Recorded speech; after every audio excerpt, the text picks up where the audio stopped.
Hello, everybody. Welcome back to my channel. My name is Queenie. For those who don't know me, reviewing the Ultimatum Queer Love Season 1, Episode 9. Before I get into it, please make sure to like this video, subscribe and hit the bell, and leave a comment down below. It might look like I'm all smiles, but I'm very irritated. Yeah. Very irritated. Let's get into it. So, as we know, the last episode left us on a cliffhanger on whether or not Yoli was going to accept Mal's proposal. In this episode, we see that she does. Is that a yes? You don't even care about the ring. It feels like it took your back being against the wall and to see me about to walk away. If you had not shown up exactly the way you have, I would be very pressed to explore life with somebody else. I wasn't lying to you when I told you I'd work through things with you. I know where you're at. I know how you feel. So, it is no surprise to me that Yoli, actually, is it a surprise to me? I'm not surprised that Yoli said yes, because I feel like Yoli was just gonna go with whoever was the first person to shoot. I feel like if Xander was in front of her, maybe she would have said yes to Xander, you know? What I thought in my predictions live, some of you guys were there, was that Yoli was going to leave her options open. And then if both people were saying, listen, it's you and nobody else, then she was going to make a decision. And I thought she was going to pick Xander. But I feel like because Mal had the upper hand being first, she said yes to Mal. So here's the thing about a lot of these couples that irritates me. They claim to have gone through growth, but I don't see where the growth is, mainly on the people who issued the ultimatum. So I see, you know, Mal realizing, okay, yeah, it's not just money that needs to be in place in order for a marriage to work. I need to be present. I need to pull my weight in the relationship. And yes, she has been doing that. The question is whether or not that's sustainable, but honestly, only time will tell, right? You have to base it off of what you see in the experiment, and Mal really has made some adjustments. When I look at Yoli, though, I feel like we learned more about Yoli that made me look at Mal and say, Mal, maybe this isn't what you should do.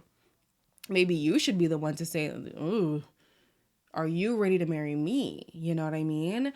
And then also Yoli still being in this double mind of loving two different people, and Mal still being like, it's okay. I respect that. I understand. Stop being so understanding. Stop being so understanding. This is the time where I need you to be petty, Mal. Okay, you have now proposed to somebody and they're still going to declare their love for somebody else. I'm sorry, maybe I'm immature, but no. You gotta make a decision. And that's why I was saying Yoli had to make a decision from the last episode. And somebody was like, but why? Because even now, after the proposal, still not making a decision. I don't like that. I do not like that. I feel like it's going to be a hard road for Mal. She's going to have to live up to the expectation of what Xander was in this experiment. And I don't think that's fair to her. I really don't think that's fair to her. But whatever. She proposed. Yoli said yes. Let's move on. The next couple is Tiff and Mildred. Now, these two, I knew 1000% that they were going to, leave together. So I'm not surprised by that. It's this long Shonda Rhimes-esque monologue that came from Tiff. And I understand it's a proposal, but damn. I spent 2 years of my life with you wanting to hear the words, I love you, and I'm afraid that you might not love me unconditionally. Love is a very short word. It's easy to spell and more difficult to define. Your simplicity, your complexity, intertwined within the depths of your irresistibility. It's impossible not to crave everything that you are. Will you marry me? What was that? Yes. Yes.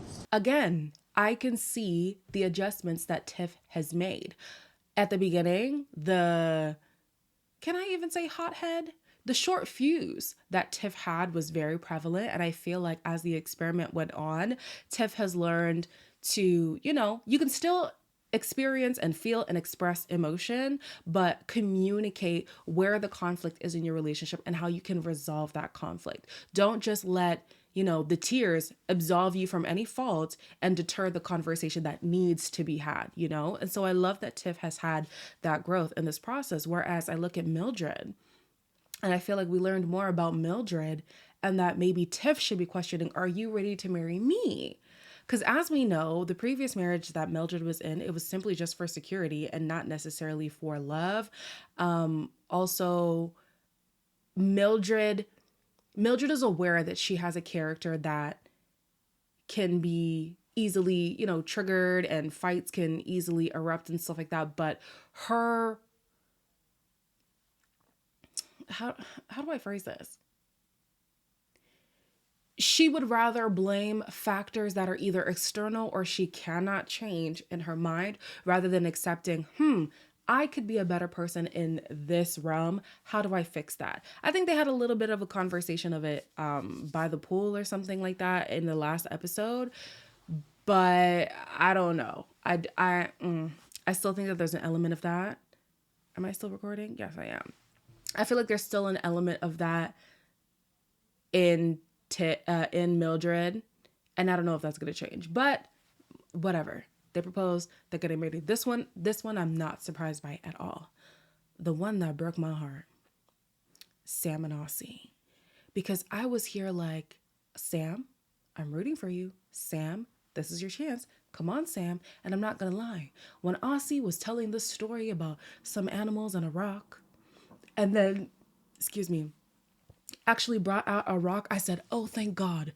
Sam is gonna see that Aussie's taking a piss and leave. And so I choose you. I like to present you my search for my perfect rock. Yes. It is so beautiful. Ciao. So Aussie proposed. And Sam said yeah. And to add insult to injury, because I'm very injured after watching this season, Sam is then going to say, we've just worked through so much. And I'm thinking, what is that? And what have you worked through? Because Aussie still walks away. Aussie still has a lot of emotional wounds that probably need to be unpacked in therapy. Aussie is not out to their family, so that's going to be a thing that you have to go through again, that you went through with an ex before, and you said you didn't want to go through again, so. But that one is a little bit different. I understand it's not easy for everybody to come out because of the world that we live in, and specifically the family that Aussie comes from. But I'm like, yeah, the emotional outbursts, the fact that being the loudest one absolves Aussie of any responsibility in conflict, I don't like that. I don't like it for Sam. I don't know why she's accepting this proposal. I feel like this would have been a great opportunity for her to realize you can love somebody and them still not be the right person that you should be with. That's how I feel. I don't feel like Aussie's the person for Sam, but Sam feels like Aussie's the person for her. So, all right. What happened next? Vanessa and Xander. Now, this one I was like, finally some honesty. Actually, can I even say that? I don't think I can. I was going to say finally some honesty because, of course, we know these people should not be together. But they switched the narrative and basically made it as if Xander is now incapable of loving Vanessa in the way that she needs, as if it wasn't Vanessa who came in having that stance.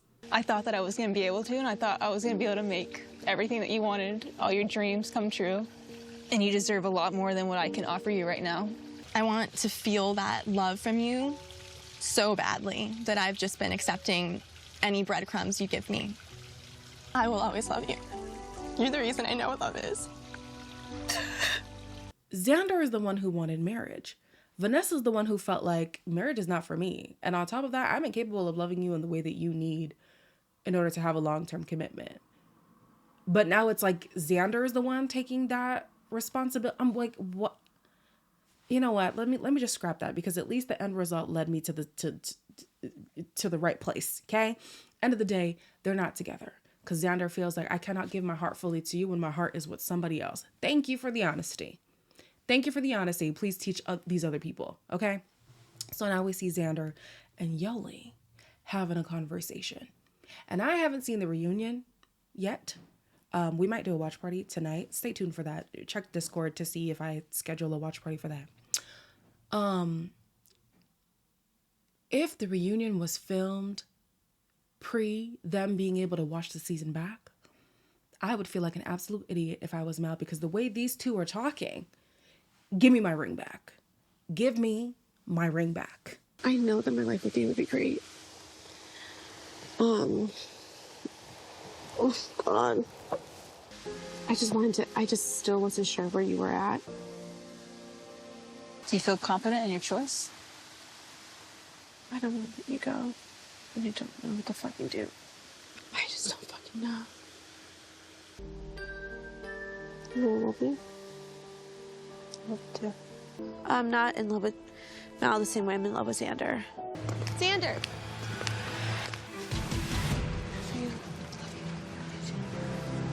Of course, Mal is aware that Yoli is in love with Xander. She's never shied away from saying that. We know that to be true. But Yoli said, I don't love Mal the way I love Xander, but I have a sense of loyalty to Mal, and that's why I'm going to stay over there. And I'm sorry, that just wouldn't cut it for me. That just wouldn't cut it for me. So you're staying with me out of convenience, not out of like true desire. That's how I perceived it. If you perceived it differently, then let me know. But that would rip me apart. That would absolutely rip me apart. And so, they're really finding it hard to separate because obviously they love each other. And Xander is like, maybe it's not now, maybe in the future. Similar thing to what Mal was saying. And I'm like, what? What poom poom power does Yoli have? Because the way these women are in such a trance when it comes to Yoli, I'm just like, what is it, girl? Because if it got the secret sauce, please share. What is it? I think it's going to be a long road for Mal.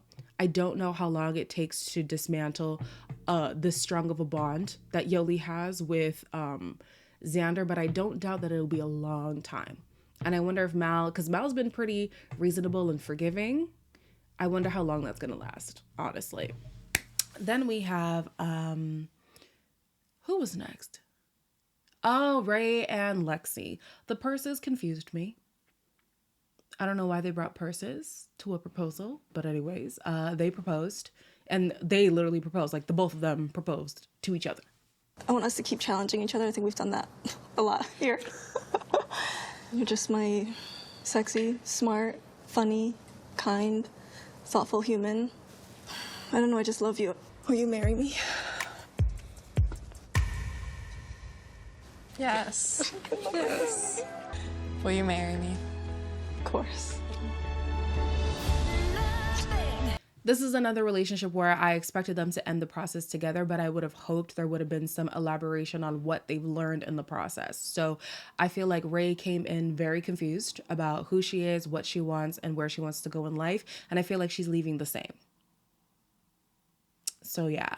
And then with Lexi, the main thing for me that concerns me in this relationship is the belittling of, what's her name now? Ray.